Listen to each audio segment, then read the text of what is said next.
اور بھائی اللہ نے کب کہا ہے کہ مجھے تمہاری نمازیں چاہیے؟ اللہ تو کہتا ہے تمہیں تمہارے لیے نمازیں چاہیے، اور نماز کو اتنا کیجول بنا لیا انہوں نے۔ صحیح مسلم کے اندر حدیث ہے، آپ صلی اللہ علیہ وآلہ وسلم نے فرمایا بندے کے کفر اور اسلام کے درمیان فرق ہی نماز ہے۔ جو نماز پڑھتا ہے وہ مسلمان ہے، اور جو نماز نہیں پڑھتا وہ پاکستان کے شناختی کارڈ میں مسلمان ہے،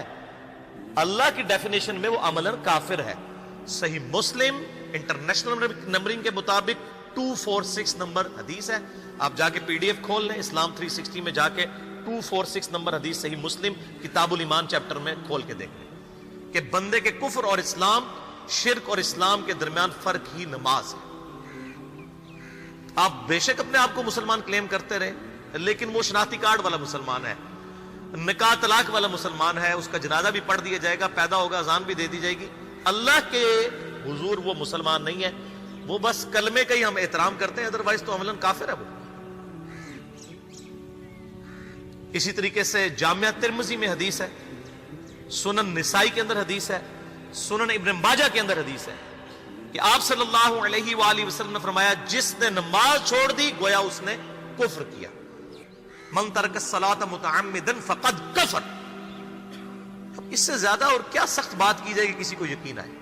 کہ جس نے جان بوجھ کے نماز چھوڑ دی اس نے کفر کیا۔ اب جان بوجھ کے یہ نہ سمجھیے گا کہ جی میں بال بچیاں دے وہ کمائی کرتا رہنا تھا، منو ٹائم نہیں ملتا۔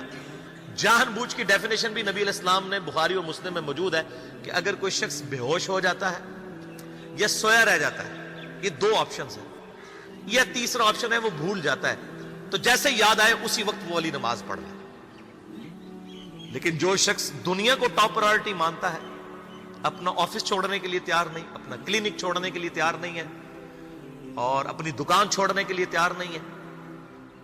نماز کے لیے، تو ظاہر ہے کہ وہ تو اپنے آپ کو دھوکہ دے رہا ہے۔ اللہ تعالیٰ تو اپنے معاملات کے اندر بالکل سٹریٹ فارورڈ ہے، بالکل یہ ذہن میں رکھ لیں۔ جامعہ ترمذی میں صحیح سند کے ساتھ موجود ہے، عبداللہ بن شفیق تابعی رحمہ اللہ تعالیٰ کہتے ہیں کہ صحابہ کرام علیہم رضوان